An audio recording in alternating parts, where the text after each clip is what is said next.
સારજોને નરણેશુએ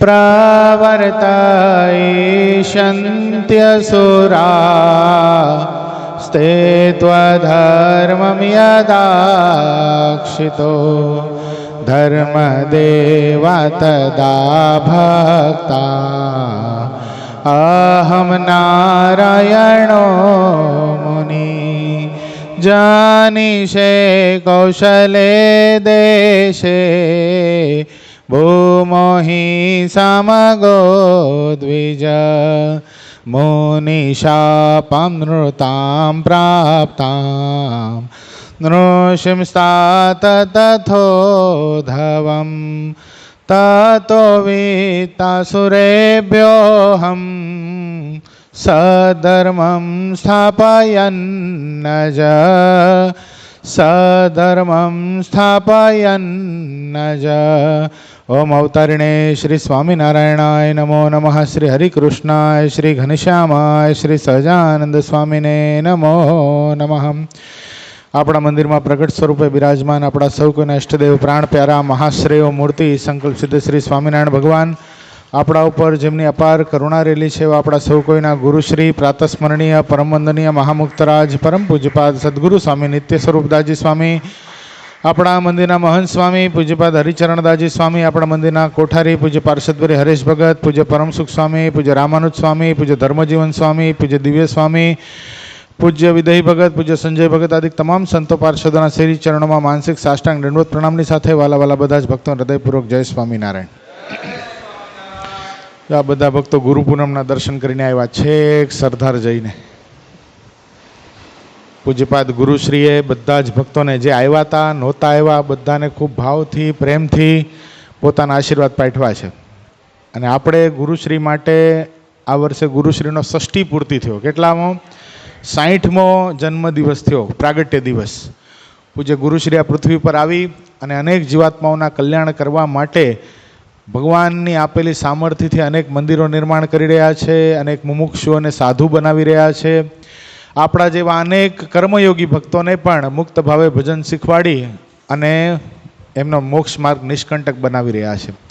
એવા સદગુરુ આપણને પ્રાપ્ત થયા. ગુરુ પૂનમના પાવન દિવસે આપણે ગુરુ પૂર્ણિમાના દિવસે અને એમના પ્રાગટ્ય દિવસે આપણે ભગવાન પાસે એટલી જ માંગણી કરવાની હોય કે હે ભગવાન, આવા સત્પુરુષ અમને પ્રાપ્ત થયા અને આપની ઓળખાણ એમના માધ્યમથી થઈ, એનાથી મોટું અમારું કોઈ ભાગ્ય નથી. હવે જીવનની અંદર જે પ્રાપ્ત કરવાનું હતું બધું જ પ્રાપ્ત થઈ ગયું, બધી જ સિદ્ધિ હાથમાં આવી ગઈ. હું તો કહું ભગવાન કદાચ ભગવાનના સમકાલીન સમયની અંદર જે ભક્તો ભગવાનની સાથે રહ્યા ને અને ભગવાનનો પ્રત્યક્ષ લાભ લીધો એના ભાગ્યમાં અને આપણા ભાગ્યમાં રોમ માત્રનો ફેર નથી. બોલો શું કામ? કે આપણને ભગવાન ભેટાડેવા, ભગવાનની ઓળખાણ કરાવેવા, ભગવાન જેવા છે એવા ઓળખાવે એવા સત્પુરુષ આપણને પ્રાપ્ત થયા છે. આપણી બહુ મોટી હવે એવી જવાબદારી આવે છે કે આપણે સૌ ભેગા મળી અને આ માહોલનો લાભ લઈએ. હવે પ્રાપ્ત કરવામાં કાંઈ બાકી નથી. હવે કાંઈ લઈ લેવાનું કે કંઈક ઓળખી લેવાનું કે કંઈક સમજી લેવાનું બાકી નથી. પણ આ આનંદમાં, આ પરસ્પરના આત્મીયતામાં અને આ પરસ્પરની જે અંદરની જે ઉર્જામાં ક્યાંય ફેર ન પડે એનું આપણે અનુસંધાન રાખવાનું છે. એક વખત જીગર ભગતને જોરદાર તાળીઓ નથી બંધાવો ભાઈ. કેવી ગુરુનિષ્ઠા હશે એને! તો નહીં કોઈ ગુરુ પૂનમ આવે, નહીં કોઈ દિવાળીની શિબિર આવે, નહીં કોઈ ધોલેરાનો ઉત્સવ આવે, નહીં કોઈ જુનાગઢનો ઉત્સવ આવે, ન વડતાલનો ઉત્સવ આવ્યો. એના માટે બધું શું છે? આ ઠાકોરજીની સેવા એ મારા માટે મુક્તિ છે. મુક્તિ મળે કે ના મળે, મારે સેવા તમારી કરવી છે. આ શબ્દ કોઈએ સાર્થક કર્યા હોય ને તો આપણા જીવનની અંદર, આપણા મંદિરની અંદર જીગર ભગતે સાર્થક કર્યા છે. જો ઉંમર નાની છે, બરાબર છે, ઉંમર બહુ નાની છે હજી, પણ બહુ મોટા મોટા ભક્તોએ જેણે 50, 60 વર્ષ સત્સંગની અંદર કાઢ્યા ને એના કરતાં પણ સમજણ ઊંચી છે. કારણ કે આ સમજણ બહુ કઠણ છે ભાઈ. કાંઈ મારે જ રહેવાનું યાર, બીજું કોઈ તમને મળતું નથી. હમણાં તમને સાચું કહું, બહુ આ 6 ધામના દર્શન કર્યા અત્યારે આવતા આવતા. આપણા મંદિર મહારાજે બંધાવેલા 6 ધામના દર્શન કર્યા. એ 6 ધામના દર્શન કરતાં કરતાં એક ધામમાં ગયો. ધામનું નામ ન અપાય પણ એ ધામમાં ગયો.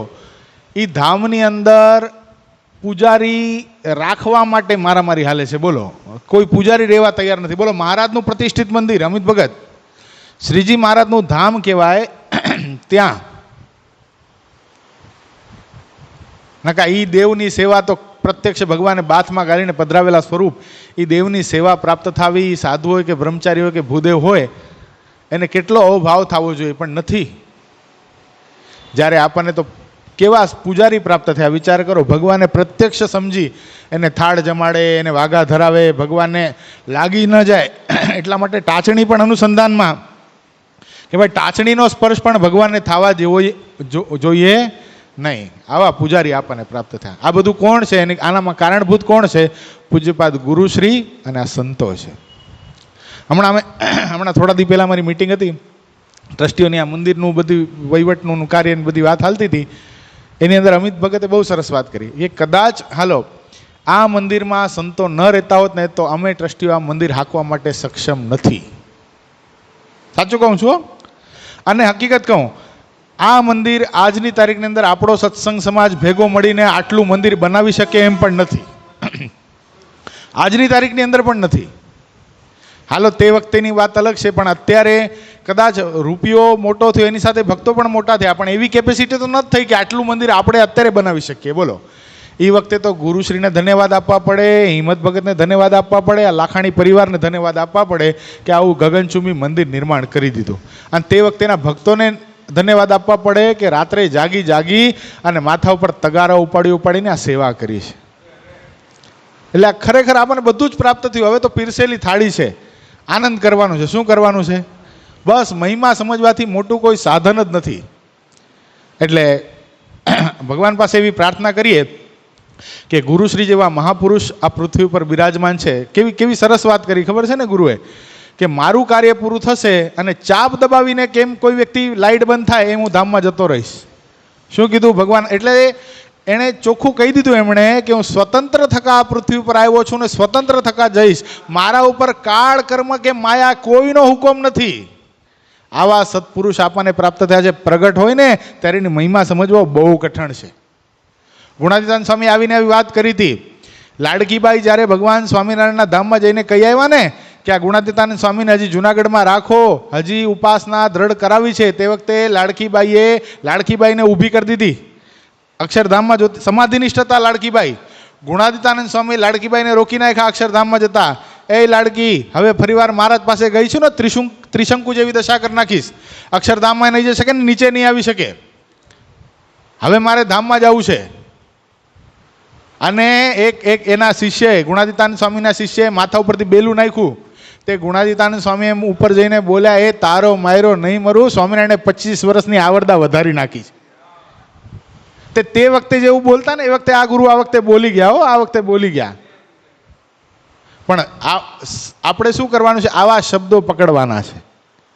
આ વખતેની ગુરુ પૂનમની અદ્ભુત, મને પોતાને એવું થાય છે કે ગજબની હતી. ગજબની જે વાતો ગુરુશ્રીએ કરી છે ને, અદ્ભુત વાતો કરી છે. અને એના પછીના જે ગુરુ આવવાના છે ને એ અદ્ભુત છે. એ અદ્ભુત છે. એ તૈયારી ચાલુ જ છે. ગુરુશ્રી 65 વર્ષના થશે ને, 65 વર્ષના, 65ના, ત્યારે આપણને એના દર્શન પ્રત્યક્ષ થઈ જશે કે આ મારા પછી આ સ્થાને આ છે. અત્યારે એનું ઘડતર એમ તમે જુઓ ને એમ તો એવું લાગે આ બહુ કોપી ટુ કોપી કેમ થતા જાય છે. પણ ભગવાનને નિર્માણ કરવું હોય ને ભાઈ. ઠાકોરજી આપણા મોક્ષની ચિંતા, આપણા ભાવિની ચિંતા, આટલા બાળકોની ચિંતા અત્યારથી કરી રહ્યા છે કે જે આપણને પ્રાપ્તિ થઈ આ બાળકો એનાથી વંચિત ન રહી જાય. એટલા માટે ગુરુશ્રી પછીનું જે સ્ટેપ આવવાનું છે એ તો એનાથી સવાયું છે. એટલે આપણે ભગવાનને એવી પ્રાર્થના કરી કે હે મહારાજ, અમારા ગુરુને અમારી આવરદા આપી દેજો. કારણ કે એ મહાપુરુષ જો આ પૃથ્વી ઉપર રહે ને તો અનેક જીવાત્માનું કલ્યાણ થતું રહે. આપણે છે ને ગઈ વખતે લોયાના છઠ્ઠા ઉપર બંધ કર્યું હતું, ખ્યાલ હોય તો, કમલેશ ભગત.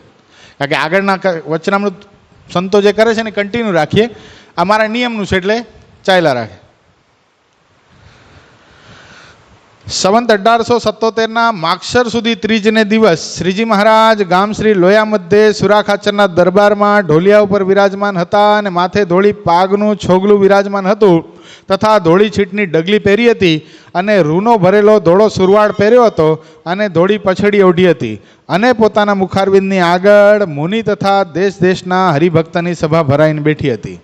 આજે સભામાં કાંઈક વિશેષતા છે જો પકડાય તો.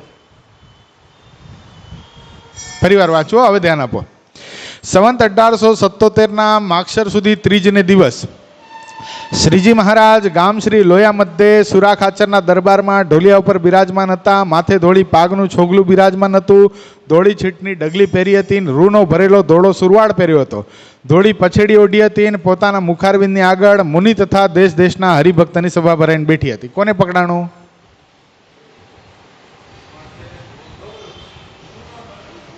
નહીં, એ તો બધું જ છે, એ તો ઘણી વાર પહેર્યું છે. માગશર સુધી ત્રીજ શું થયું છે અમિત ભગત?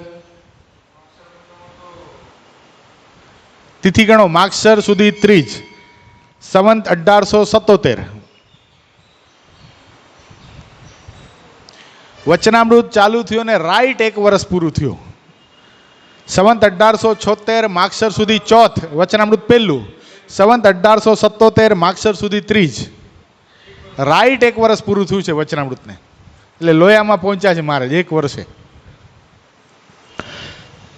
અને તે સમયમાં વચનામૃતનું પુસ્તક નિત્યાનંદ સ્વામીએ લાવીને શ્રીજી મહારાજને આપ્યું. પછી તે પુસ્તકને જોઈને શ્રીજી મહારાજ બહુ રાજી થયા અને પરમહંસ પ્રત્યે બોલ્યા છે, આજે તો ભારે ભારે પ્રશ્ન પૂછો તો વાત કરવી છે. કેવા પ્રશ્ન પૂછવાના છે? એટલે બહુ વજનવાળા, એમ જ્ઞાનના ઊંડાણવાળા, ગુઢાર્થવાળા, રહસ્યના. ત્યારે મુક્તાનંદ સ્વામીએ પ્રશ્ન પૂછ્યો છે, શ્રુતિમાં એમ કહ્યું છે જે ઋતે જ્ઞાને ન મુક્તિ તોમે વિદિત્વાતી મૃત્યુમેતી નાન્ય પંથા વિદ્યતે અનાય. એ શ્રુતિમાં એમ કહ્યું છે જે ભગવાનનું સાક્ષાત જ્ઞાન થાય ત્યારે જીવનું કલ્યાણ થાય. ત્યારે શાસ્ત્રમાં જે બીજા સાધન કલ્યાણને અર્થે બતાવ્યા છે તેનું શું પ્રયોજન છે? સ્તોત્રનો અર્થ આપણે પહેલા સમજીએ. જ્ઞાન વિના મુક્તિ ન થાય. ઋતે જ્ઞાને ન મુક્તિ. જે તત્વને આપણે સમજીએ છીએ, જે તત્વની આપણે ઉપાસના કરીએ છીએ, જે તત્વ સાથે આપણે પ્રેમ કરીએ છીએ, જે તત્વનું મુક્ત ભાવે ભજન કરીએ છીએ, જેને અંતરમાં ધારીએ છીએ, એ તત્વનું જ્યાં સુધી સંપૂર્ણ જ્ઞાન ન થાય ત્યાં સુધી મુક્તિ થતી નથી. આ ઋતે જ્ઞાને ન મુક્તિ એનો અર્થ થાય છે. આગળનો અર્થ, ત્વમે વિદિત્વાતી મૃત્યુમેતી નાન્ય પંથા વિદ્યતે અનાય. આ શ્લોકનો અર્થ શું થાય? પરમાત્માને જાણીને સંસારનું ઉલ્લંઘન કરે છે. મુક્તિ માટે જ્ઞાન સિવાય બીજો માર્ગ નથી. તો જ્ઞાન વગર જો મુક્તિ નથી તો કલ્યાણ માટે જે શાસ્ત્રમાં બીજા સાધન બતાવ્યા છે એનું શું પ્રયોજન છે? બીજા સાધન એટલે કલ્યાણ માટે બીજા સાધન એટલે શું? શું સાધન કરી છે ધર્મેન્દ્રસિંહ આપણે કલ્યાણ માટે?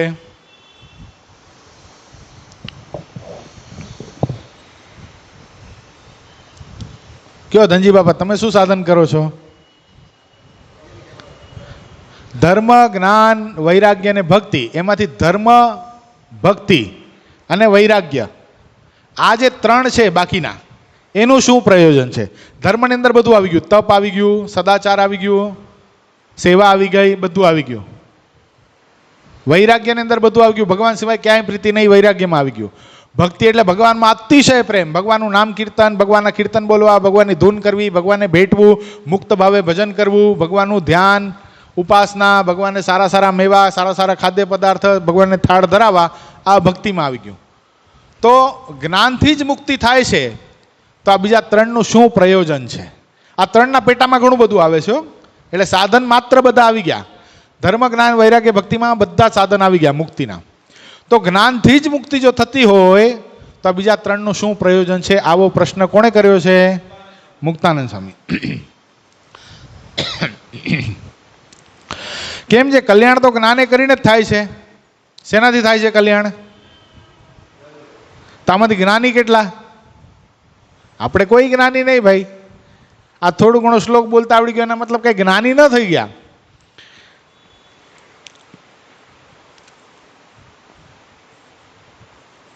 એવા પ્રશ્નને સાંભળીને શ્રીજી મહારાજ બોલ્યા છે, જ્ઞાન તો જાણવાનું નામ છે. શું છે? જાણવાનું. ત્યારે નિત્યાનંદ સ્વામી આશંકા કરી છે, જ્ઞા ધાતુ કેવળ ભાવમાં જ્ઞાન એવું રૂપ થાય છે. માટે જ્ઞાનનો બીજો પર્યાય વેદન છે. તે જ્ઞાન પદાર્થ વિષયવાળું છે. એટલે કેવું જ્ઞાન? એમ જ્ઞાનમાં વિષયની અપેક્ષા છે. વિષય વિના જ્ઞાનનું નિરૂપણ થતું નથી.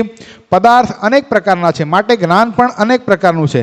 જેમ કે રસ જ્ઞાન, રૂપ જ્ઞાન ઇત્યાદિ પદાર્થના અવલંબનવાળા અનેક પ્રકારના જ્ઞાન મધ્યે તમે કયા પદાર્થવાળું જ્ઞાન મુક્તિનું કારણ માનો છો? કેમ જે તમે કહેલી વાત ઋતે જ્ઞાને ન મુક્તિ એ શ્રુતિમાં વિષય સ્પષ્ટપણે કહ્યો નથી. આવું વચન સાંભળીને મુક્તાન મુનિએ કહ્યું છે, મેં કહેલી શ્રુતિમાં જ્ઞાનના વિષય તો પ્રત્યક્ષ ભગવાનને માન્યા છે, તેમાં જ્ઞાનથી જ મુક્તિ થાય છે. કેમ કે માયિક પદાર્થનું જ્ઞાન તો અજ્ઞાન છે, સાક્ષાત ભગવાનનું જ્ઞાન તે મુક્તિનું મુખ્ય સાધન છે. તે ત્વમેવ વિદિત્વાતિ મૃત્યુમેતિ નાન્ય પંથા વિદ્યતે નાય. એમાં જ્ઞાતા જે દેવ મુચ્યતે સર્વ પાપે ત્વમેવ વિદિત્વાતિ ઇહ ભવતી ઇત્યાદિ શ્રુતિમાં કહ્યું છે. એનો અર્થ શું થયો કે કોઈ પણ પદાર્થનું જ્ઞાન અહીંયા વાત નથી. દાખલા તરીકે જ્ઞાન અહીંયા મહારાજે કીધું જ્ઞાન તો જાણવાનું નામ છે. દાખલા તરીકે આપણને એક વિષય આપ્યો, બરાબર છે, ઘઉં, બરાબર છે, ઘઉં. હવે આમાંથી ઘઉં તો બધાએ ખાધેલા, એવો કોઈ વ્યક્તિ નહીં બેઠો કે આમાં ઘઉં નથી ખાધેલા. તો પ્રત્યેક વ્યક્તિને ઘઉં માટે કહેવામાં આવે, હાલો અનિલભાઈ તમે ઘઉં માટે કયો. તો અનિલભાઈ પોતાના હિસાબે ઘઉંથી રોટલી થાય, ઘઉંથી ચૂરમાન લાડુ થાય, ઘઉંથી બ્રેડ પણ બને.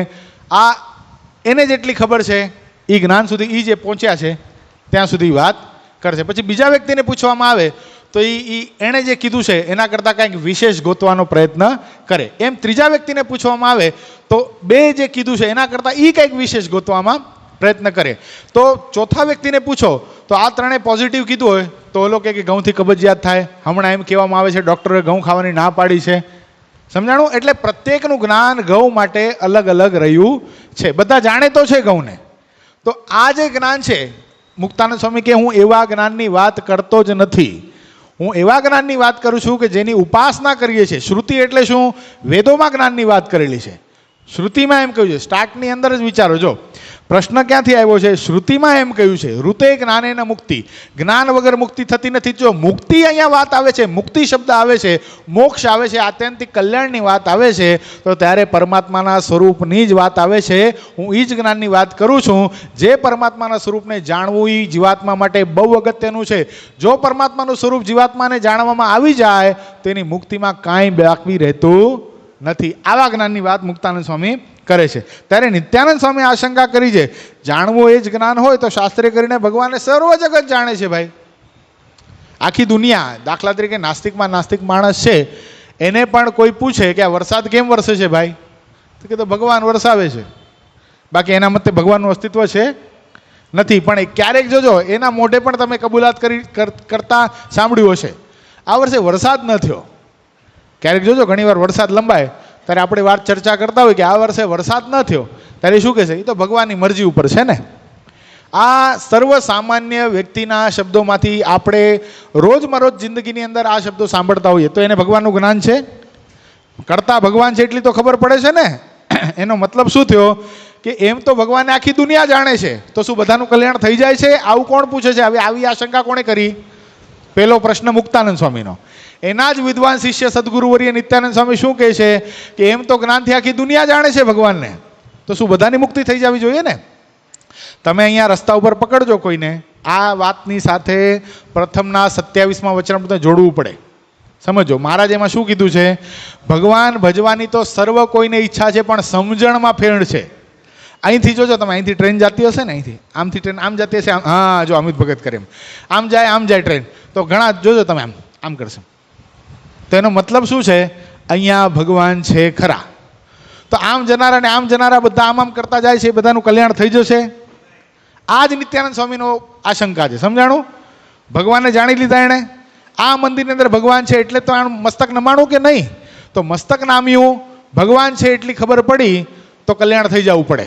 મુક્તાનંદ સ્વામીનો પ્રશ્ન એ છે. પણ નિત્યાનંદ સ્વામી બહુ સરસ આશંકા કરી. એમ તો આખી દુનિયાને ખબર છે કે ભક્તિ કરવાથી, ભજન કરવાથી મુક્તિ થાય, પણ કેટલા કરે છે ભાઈ? તો ભગવાનને ખાલી જાણવા માત્રથી મુક્તિ નથી થતી. જોજો, સમજો. ત્યારે નિત્યાનંદ સ્વામીએ કીધું છે જાણવું તે જ જ્ઞાન હોય તો શાસ્ત્રે કરીને ભગવાનને સર્વ જગત જાણે છે, તેણે કરીને તું સર્વનું કલ્યાણ થાય છે. ત્યારે શ્રીજી મહારાજ બોલે છે, શાસ્ત્રે કરીને પરોક્ષ ભગવાનને જાણ્યા તેણે કરીને તેમ કલ્યાણ નથી. તેમજ રામકૃષ્ણ આદિક ભગવાનના જે અવતાર હોય ત્યારે તેમને સર્વ મનુષ્ય પ્રત્યક્ષ દીઠા હતા, તો તેણે કરીને પણ શું કલ્યાણ થયું છે? જો પરોક્ષપણે, દાખલા તરીકે મંદિરે કોઈ આવતું નથી પણ બહાર મંદિરથી નીકળી જતા ખાલી મંદિરની ધજા જોઈને આમ મસ્તક નામે છે, તો એનું કલ્યાણ થતું નથી. અહીંયા મહારાજ કહે છે. તો હજી અહીંયા બીજી વાત આપણે પકડવી પડે. સદગુરુવર્ય નિષ્કાળાનંદ સ્વામી એમ કીધું કે કેશે સંત તો તે બહુ સારા રે, ખરા કલ્યાણ ના કોઈ કરનારા રે, એટલો જ ગુણ કોઈ લેશે રે, એ તો બ્રહ્મમોલે વાસ લેશે રે. તો ખાલી એટલું જાણવા માત્ર કે આ સાધુ બહુ સારા છે એમ કલ્યાણ થઈ જાય, તો અહીંયા મહારાજ કે એમ થતું નથી. તો પછી આ બેવનું કેમ સમજવું? તો પહેલાની વાત એમ છે, નિષ્કાળાનંદ સ્વામીએ લખ્યું એ પણ વાત બરાબર કે કેશે સંત તો તે બહુ સારા રે. એનો મતલબ શું થાય કે કોઈ સાધુનું દર્શન કરશે, સાધુનો હૈયામાં ગુણ આવશે, અને આવા સાધુ ક્યાંય નથી દુનિયાની અંદર, ને આવા સાધુ પાસે મારે જવું જોઈએ. એ સાધુ પાસે જ્યારે બેસશે, પરમાત્માની ઉપાસના શીખશે. કારણ કે સાધુ ગમ્યા એનો મતલબ શું? એક વખત સાધુ જેને ગમી જાય એની સાથે એને આત્મબુદ્ધિ થયા વગર રહે નહીં. અને આત્મબુદ્ધિ થાય તો શું થાય? એ સાધુને શેમાં પ્રેમ છે? ભગવાનની મૂર્તિમાં. તો સાધુ પોતાના પ્રેમીને શું આપી દે છે? એ ભગવાનની મૂર્તિ આપી દે છે. પૂજ્યપાદ ગુરુશ્રી દુનિયાની સાથે શું કર્યું છે? પોતામાં જે જોડાણો છે, પોતાની સાથે જ એને પ્રેમ થયું છે, એ બધાને ક્યાં જોડ્યા છે? ભગવાનમાં જોડ્યા છે. આ વખતેનું ગુરુનું સ્ટેટમેન્ટ તમે સમજો. અમે વ્યાસપીઠ ઉપરથી એવી કોઈ દિવસ વાત નહીં કરીએ જેમાં તમારું કલ્યાણ બગડે. ખ્યાલ આવ્યો? કોઈ દિવસ તમારું આત્યંતિક કલ્યાણ થાય એવી જ અમે વાત કરશું. અને આ ભગવાન સ્વામિનારાયણ છે, સર્વોપરી ભગવાન છે. એટલે નિષ્કાળાનંદ સ્વામીએ જે કીધું એ વાત પણ સાચી, અને અહીંયા આવ્યા પછી ભગવાનને જાણવા એ પણ વાત સાચી. એટલે બે વાત સાચી છે. એટલે પરોક્ષપણે કરીને ભગવાનને જાણ્યા તેણે કરીને કલ્યાણ નથી. એમ રામકૃષ્ણ આદિ ભગવાનના જે અવતાર હતા ત્યારે તેમને સર્વ મનુષ્ય પ્રત્યક્ષ દીઠા હતા, તો તેણે કરીને પણ શું એમનું કલ્યાણ થયું? એ પ્રશ્ન છે. ભગવાન રામ અને ભગવાન કૃષ્ણ પૃથ્વી પર જ્યારે વિચરણ કરતા હતા ત્યારે ઘણા બધા જીવાત્માઓએ પરમાત્માના દર્શન, પરમાત્માના સ્વરૂપના દર્શન કર્યા હતા. અયોધ્યામાં રહ્યો થકો પેલો ધોબી, જેણે કીધું પોતાની પત્નીને, હું કાંઈ રામ જેવો નથી કે રાવણના ઘરે આટલા વર્ષો રહી આવીને એને પાછી રાખી લીધી, હું કાંઈ તને રાખીશ નહીં. તો શું એણે ભગવાનને નહોતા જાણ્યા? આ દશરથ નંદન, આ કૌશલ્યાનંદન પ્રત્યક્ષ ભગવાન છે એને ખબર નહોતી? ખબર જ હતી, તોય પણ આવા શબ્દો એણે વાપર્યા. તો શું એનું કલ્યાણ થયું હશે? આવો પ્રશ્ન છે. તો ભગવાને તો ઘણા દીઠા હતા. કૃષ્ણને, ભગવાન શ્રી કૃષ્ણને પેલા શિશુપાળે નહોતો જોયો? શું કહેતો શિશુપાળ? કળીઓ છે, છડીઓ છે, બળીઓ છે, કપટી છે. 100 ગાળો તો ભગવાન કૃષ્ણને આપી હતી. અને ભગવાન કૃષ્ણે શિશુપાળની માં એટલે એની ફઈને કીધું તું, કૃષ્ણના ફઈનો છોકરો હતો શિશુપાળ, કે 100 ગાળ જ્યાં સુધી આપશે ને ત્યાં સુધી આનું સહન કરીશ, પણ 101મી ગાળ જ્યારે આ બોલશે ને ત્યારે હું ધડથી મસ્તક અલગ કરી નાખીશ. ફઈબા તો પછી તમે વચ્ચે નહીં આવતા. પછી આ ફઈબા અને ભત્રીજાનો સંબંધ આડો આવશે. અને શિશુપાળે જ્યારે 101મી ગાળ બોલે ને તોય ઊભા રહ્યા. 111 ગાળ જ્યારે પૂરી થઈ ત્યારે સુદર્શન ચડાવ્યું અને ધડથી મસ્તક અલગ કરી નાખ્યું. તો શિશુપાળનું કલ્યાણ થયું? ન થયું. તો કહેવાનો મતલબ કે પ્રત્યક્ષ જોવે, પ્રત્યક્ષ સમજે તો પણ એનું કલ્યાણ થતું નથી. પણ જે તત્વનું જ્ઞાન થવું જોઈએ કે આ પરમાત્મા છે, કેવા છે? તો અનંત આત્માને તારવા માટે આ પૃથ્વી પર આવ્યા છે. આ પૃથ્વી પર આજ સુધી આ પરમાત્મા ક્યારે આવ્યા નહોતા અને આવવાના પણ નથી. ત્યારે મુક્તાનંદ સ્વામીએ કહ્યું છે, જેણે ભગવાનને પ્રત્યક્ષ દીઠા હોય તેનું તો જન્માંતરે કલ્યાણ થાય છે. મુક્તાનંદ સ્વામી મુક્તા નથી હો, મુમુક્ષુનો પક્ષ. કારણ કે માં રહીને, એટલે મુક્તાનંદ સ્વામીએ શું કીધું? એક વખત ભગવાનના દર્શન થયા તો મહારાજ એને બીજબળ તો થાય કે નહીં?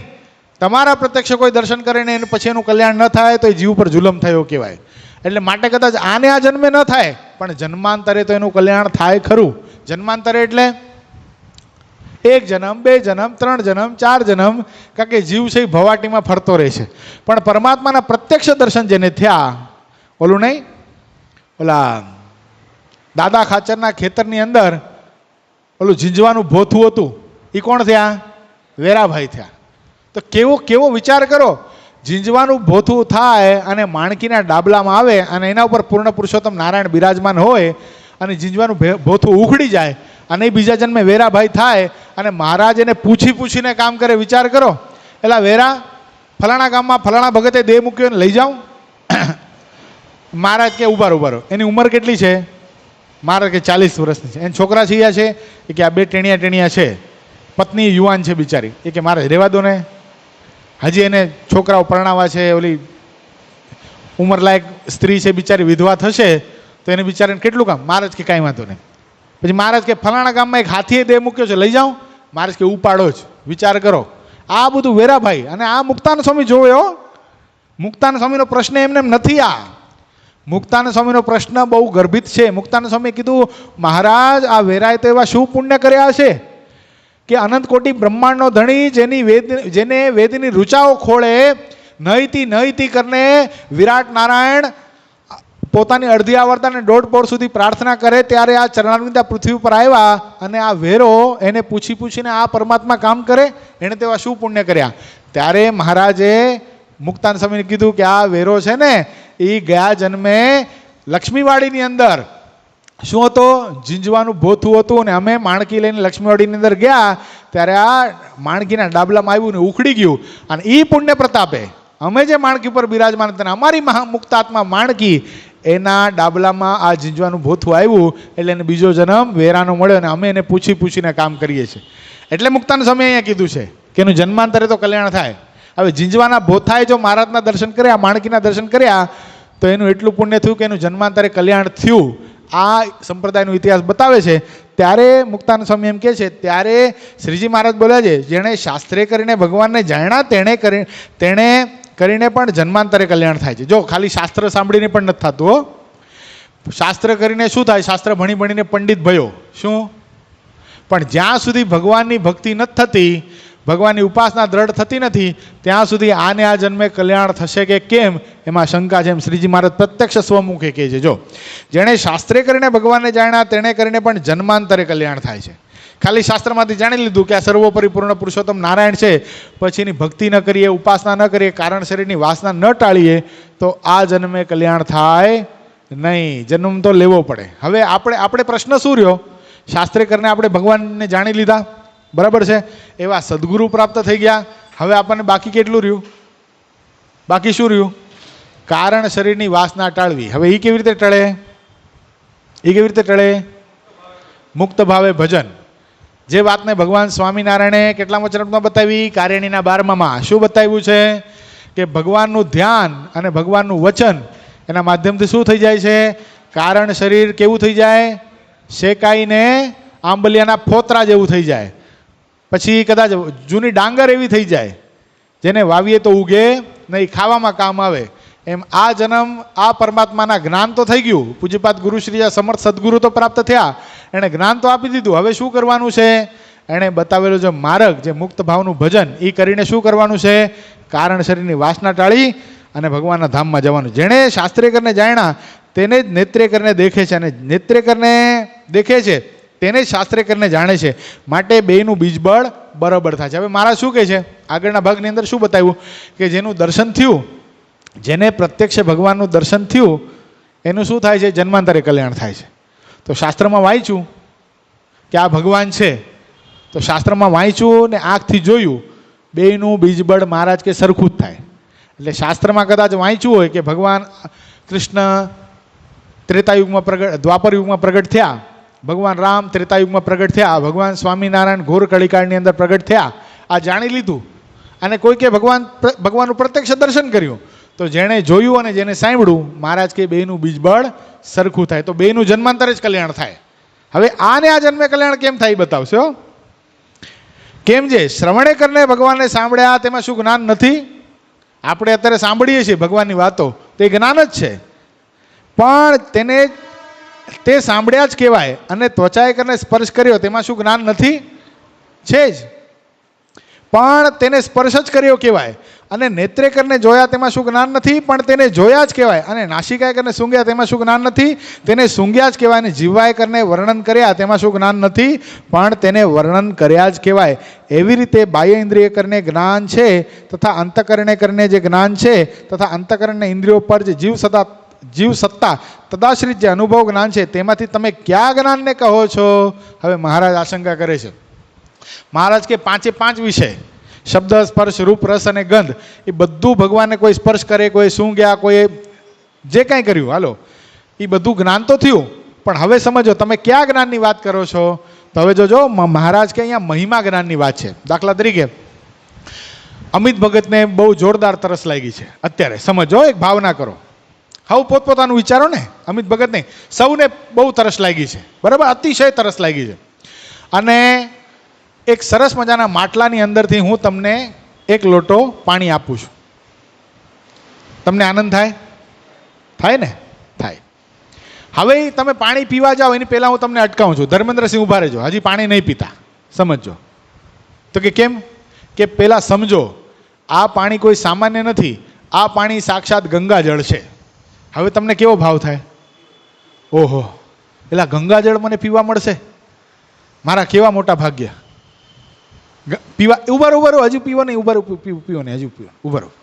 આ જે ગંગાજળ છે એ પૂજ્યપાદ ગુરુશ્રીએ પોતાના હાથેથી એમના પ્રત્યક્ષ ઠાકોરજીનો અભિષેક કરીને આપ્યું છે અને કીધું છે કે અમિત ભગતને આ પાણી પાઈ દેજો. હવે તમને કેવો ભાવ થાય? જો રૂવાટા ઊભા થઈ જાય ને, વાતથી જો રૂવાટા ઊભા થતા હોય, આ જ્ઞાનની વાત મહારાજ અહીંયા કરે છે. સમજાણું? કે જોઈ લીધું તો આ ઠીક છે, હવે ભગવાન હશે યાર, એમ નહીં. આ ભગવાન મારી સામે પ્રત્યક્ષ ઊભા છે, રોમાંચિત ગાત્ર, ગદગદ કંઠ, તદાશ્રિત થઈ જાય જીવ. ઈ જ્ઞાનની વાત અહીંયા મહારાજ કરે છે. હા, આ જ્ઞાન જો થાય તો શું થાય? જન્માંતરે કલ્યાણ નહીં, અત્યારે પ્રત્યક્ષ જીવતા જીવતા જીવન મુક્તિનો આનંદ લઈ શકે. સમજાણું? આ જ્ઞાનની વાત છે. અને આને શું કહેવાય? તદાશ્રિત જે અનુભવ જ્ઞાન છે. શું છે આ? અનુભવ જ્ઞાન. તેમાંથી તમે કયા જ્ઞાનને કહો છો? મહારાજ કે અને જે ભગવાન છે તેણે તો આ જગતની ઉત્પત્તિને અર્થે અનિરુદ્ધ જેવું સ્વરૂપ ધારણ કર્યું છે, જેને વિશે સ્થાવર જંગમ રૂપ જે વિશ્વ તે સાવકાશે કરીને રહ્યું છે. અને સંકર્ષણ સ્વરૂપ કરીને જગતનો સંહાર કરે એવું પ્રદ્યુમ્ન સ્વરૂપ કરીને જગતની સ્થિતિ કરે, તથા મત્સ્ય કચ્છાદિક અવતારનું ધારણ કરે, એવી રીતે જ્યાં જેવું કાર્ય તેવા કાર્યની સિદ્ધિને અર્થે તેવા રૂપનું ગ્રહણ કર્યું છે. તેમાં કોઈ કાર્ય તો એવું છે જે જેમાં અંતઃકરણને ઇન્દ્રિયો પૂગતા નથી, કેવળ અનુભવ જ્ઞાને કરીને જણાય છે. ત્યારે તેવા કાર્યની સિદ્ધિ અર્થે ભગવાન પણ તેવા સ્વરૂપનું ધારણ કરે છે. અને કોઈ કાર્ય એવું છે જે ઇન્દ્રિય અંતઃકરણ કરીને જાણ્યામાં આવે ત્યારે તે કાર્યની સિદ્ધિને અર્થે ભગવાન પણ એવા જ થાય છે. માટે તમે કયા ભગવાનના સ્વરૂપના જ્ઞાને કરીને કલ્યાણ થાય છે એમ પૂછો છો? હવે ભગવાન તો આ પૃથ્વી ઉપર અનેક કાર્ય થયા, એના માટે અનેક વાર પધાર્યા છે. પરબ્રહ્મ ચરિત્ર સાર સંગ્રહ આ ગ્રંથની અંદર સ્વામી એવું લખ્યું, સ્વામી કે પૂર્ણ પુરુષોત્તમ નારાયણ ભગવાન સ્વામિનારાયણ આ પૃથ્વી ઉપર આવ્યા તેની પહેલાં રામકૃષ્ણ આદિ મોટા મોટા અવતારો કેટલા થયા? 1 અબજ અને 6,000 અવતાર આ પૃથ્વી પર થઈ ગયા અને હજી થશે. તો ભગવાન તો જેવા કાર્ય હતું એવા સમય માટે આવ્યા હતા. તો હયગ્રીવ અવતાર થયો, બરાબર છે, ધન્વંતરી અવતાર થયો, આ બધા ભગવાનના અવતાર જ કહેવાય. પણ એ સમય માટે આવ્યા હતા. ધન્વંતરી અવતાર ઔષધિ લાવીને આપી ગયો. ભગવાન વેદવ્યાસનો અવતાર થયો તો શેના માટે થયો હતો? શાસ્ત્ર લખવા માટે થયો હતો. તો ભગવાન વેદવ્યાસનું ધ્યાન કોઈ કરી શકે નહીં. શું કામ? એનો અનુભવ પણ કરી શકે નહીં. કારણ કે ભગવાને વચનામૃતમાં લખ્યું કે ભગવાન વેદવ્યાસનું શરીર કેવું હતું? શરીરમાં મુવાળા ઘણા હતા અને શરીરમાંથી પરસેવાની ગંધ બહુ આવતી. તો એની નજીક કોઈ જાય નહીં. હવે નૃસિંહ અવતાર થયો, એક પ્રહલાદજી સિવાય કોઈ ખોડામાં બેસવા માટે તૈયાર નથી. બોલો, લક્ષ્મીજી શું કહેવાય? ભગવાનનું હૃદય કહેવાય ને સાક્ષાત. લક્ષ્મીજી નજીક ન જાય. ભગવાન નૃસિંહ નારાયણ એટલો બધો ક્રોધ વાપ્યો હતો, એટલો બધો ક્રોધ, આમ ત્રાડું નાખતા હતા. દેવતાઓ કે લક્ષ્મીજી તમે બાજુમાં જાઓ અને ભગવાનને શાંત કરો. એ કે ના અત્યારે ન જવાય. કે કેમ? તમે તો અર્ધાંગના કહેવાઓ ને. ગુરુ બહુ સરસ કહે છે કે અર્ધાંગના કહેવાય કે આખાંગના કહેવાય, અત્યારે નજીક ન જવાય. એટલે કહેવાનો મતલબ કે આ બધા પરમાત્માના અવતાર ક્યાંક અનુભવ થયો, ક્યારેક ઇન્દ્રિયો પહોંચી, પણ એનાથી કલ્યાણ થયું નહીં. તો હવે ક્યાંથી થાય છે? જો માટે તમે ક્યાં ભગવાનના સ્વરૂપને જ્ઞાને કરીને મુક્તિ થાય છે એમ પૂછો છો? હવે આ ભગવાનનો પ્રશ્ન છે. અને ઉત્તર પાછો નિત્યાનંદ સ્વામી આવ્યા મેદાનમાં, ત્યારે નિત્યાનંદ સ્વામીએ કહ્યું છે જે ભગવાનના સ્વરૂપને વિશે ઇન્દ્રિયો, અંતઃકરણ અને અનુભવ, હવે સ્વામી કાંઈ કાચું રાખવા માંગતા નથી. ઇન્દ્રિયો, અંતઃકરણ અને અનુભવ એ ત્રણેય પૂગે એવા ભગવાનના સ્વરૂપના જ્ઞાને કરીને મોક્ષ થાય છે એમ અમે કહીએ છીએ. ઇન્દ્રિયો પણ પહોંચે, આપણે ભગવાનને ભેટીએ તો આપણને ભગવાનનો સ્પર્શ થાય, આપણે ભગવાનનો પ્રસાદ જમી શકીએ. કેસર સરીખો સુગંધ શ્વાસે, કૌતુક હલના રે ભરી, આપણે ગાઈએ છીએ ને રોજ.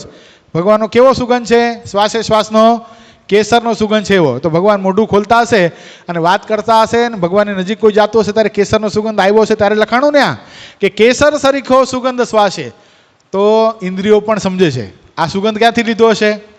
નાસિકાથી. એટલે ઇન્દ્રિયો પહોંચી, અનુભવ પહોંચ્યો. ભગવાન સમાધિ કરાવી રહ્યા છે અને સમાધિમાં અક્ષરધામના દર્શન કરાવે છે. કોઈને તો રજની દિન જાતા, કોઈને તો પખવાડિયું થાતા, કોઈને એક માસ બે માસે પ્રભુ ઉઠાડીને બોલાવે પાસે. હવે આ અનુભવ જ્ઞાન છે. શું? પ્રત્યક્ષ જોયું કે ભાઈ ભગવાન સ્વામિનારાયણની 4 દ્રષ્ટિ જેની સાથે થઈ એ બધાને સમાધિ લાગી. તો સમાધિ કાંઈ નથી સોયલી, મોટા યોગીઓને છે દોયલી. એ જેને તેને કેમ થાય બીજા માને, અમને ન મનાય ભાઈ. મુક્તાનંદ સ્વામી કે શું કે? મહારાજ દિયોને પાખંડ મેલી, સતસંગમાં ન થાવ ફેલી. આ ફેલ શું કરાવો છો મહારાજ? આવી રીતે કે સમાધિ થતા હશે, આ ગંજના ગંજ ખડકી દીધા, આ શું જાદુ આદરું છે? મુક્તાનંદ સ્વામીને અનુભવ હતો, અનુભવ નહોતો. વાત સાંભળી હતી શાસ્ત્રની કે સમાધિ એમ ન થાય, અષ્ટાંગ યોગ સાધના કરે ત્યારે સમાધિ થાય. આ પાણી નથી લેતો.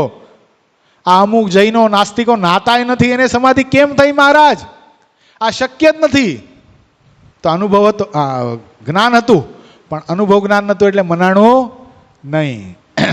એટલે અહીંયા ઇન્દ્રિયો, અંતકરણ, અનુભવ.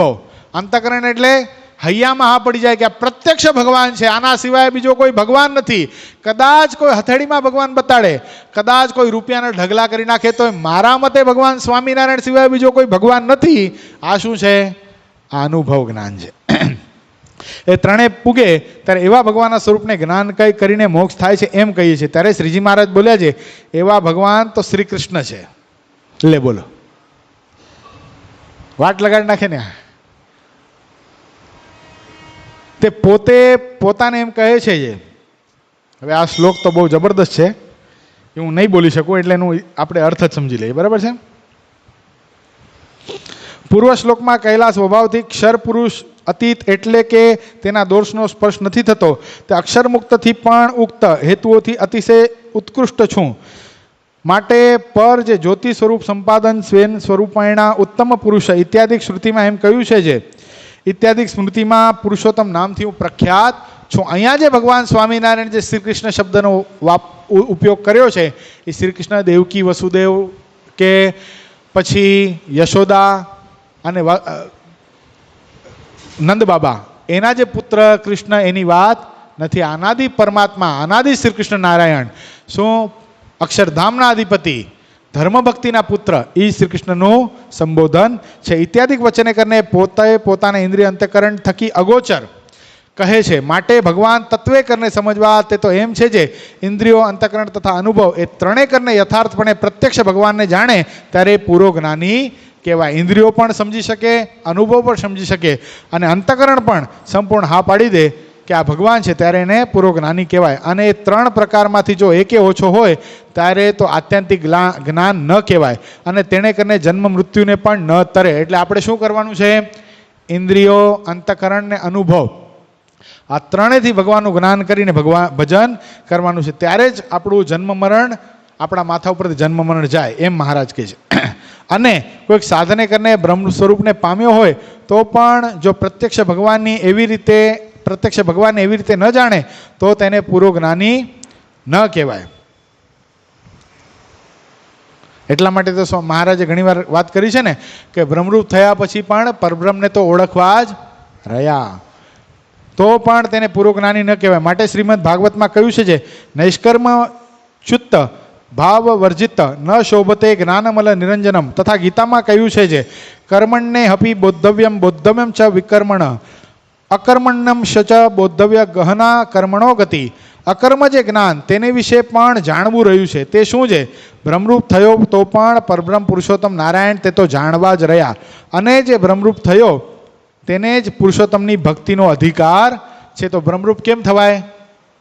મુક્ત ભાવે ભજન કરી કરીને ધીરે ધીરે બ્રહ્મરૂપ થઈ જવાશે, ખબર પણ પડશે નહીં. એટલે બ્રહ્મરૂપ જે થાય છે એને જ પુરુષોત્તમની ભક્તિનો અધિકાર છે. જો આ સિદ્ધાંત વાર્તા મહારાજ કે તે ભક્તિ તે શું, જેમ શ્વેદીપવાસી નિરંજનમુક્ત છે તે બ્રહ્મરૂપ થકા ચંદન પુષ્પ આદિ કે કરીને નાના પ્રકારની પૂજા સામગ્રીએ કરીને પરબ્રહ્મ જે વાસુદેવ તેને પૂજે છે, તેમ એ પણ બ્રહ્મરૂપ થકો પ્રત્યક્ષ ભગવાનની ચંદન પુષ્પ શ્રવણ મનનાદિ કે કરીને ભક્તિ કરે.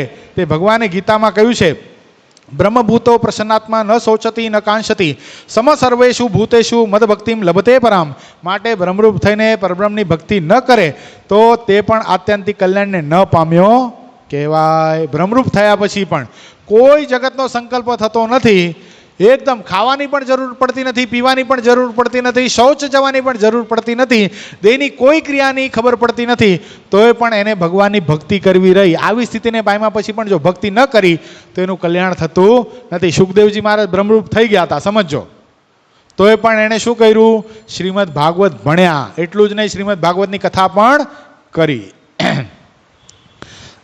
એ વ્યાપ્ય એવી જળ પ્રકૃતિ છે અને એ વ્યાપક એવી ચૈતન્ય પ્રકૃતિ છે. અને જે પ્રત્યક્ષ ભગવાન છે તે કેવા છે? તો અષ્ટ પ્રકારની જે વ્યાપ્ય પ્રકૃતિ તેને વિશે વ્યાપક એવી જે ચૈતન્ય પ્રકૃતિ એ બેના આધાર છે. શું છે? ઘટ ઘટ મેરો સાયરો, કોઈ ઘટ ખાલી ન હોય. કોઈ ઘટ, કોઈ શરીર, મોટા તોતિંગ હાથી અને વેલ જેવા શરીરમાં પણ પ્રત્યક્ષ ભગવાન અંતર્યામી સ્વરૂપે રહેલા છે.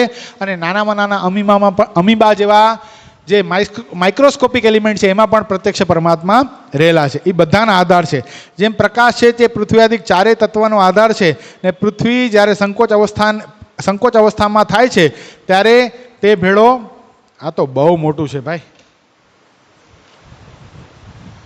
બાકીનું આવતીકાલે. સહજાનંદ સ્વામી મહારાજની જય. આજથી ભક્તો હિંડોળાનો પ્રારંભ થાય છે. સાંજે 5 વાગે આપણા ઠાકોરજીને આપણે હિંડોળામાં બિરાજમાન કરી અને આરતી ઉતારવાની છે. એટલે ભક્તો બધા હિંડોળાનો લાભ લેજો. આખા હિંડોળાના સંપૂર્ણ આખા માસના હિંડોળાના મુખ્ય યજમાન પરમ ભક્ત અમિતભાઈ મનસુખભાઈ લાખાણી, હસ્તે સિદ્ધાર્થ કુમાર એના તરફથી છે. એટલે ખાસ અમિત ભગત આરતી કરવા માટે પધારજો. અને હિંડોળાનો કોઈને લાભ લેવો હોય તો એક દિવસના હિંડોળાના મુખ્ય યજમાન પેટે 1100 રૂપિયા રાખેલા છે અને 500 રૂપિયા સહયજમાન પેટે રાખેલા છે. અને 11,000 રૂપિયા આખા માસના હિંડોળાના મુખ્ય યજમાન પેટે અને 5500 રૂપિયા હિંડોળાના સહયજમાન પેટે રાખેલા છે. એક વખત જોરદાર તાળીઓનાથી આપણે ઘનશ્યામ મહિલા મંડળ, એટલે સમર્પિત આપણું મહિલા મંડળ છે, એને પણ વધાવીએ. ખૂબ ભાવ પ્રેમથી ઠાકોરજી માટે સ્ત્રી ભક્તો હિંડોળા બનાવે છે. એમને એવી ને એવી શ્રદ્ધા, કાયમને માટે ભક્તિ ભગવાન આપતા રહે એવી ભગવાનના ચરણોમાં પ્રાર્થના.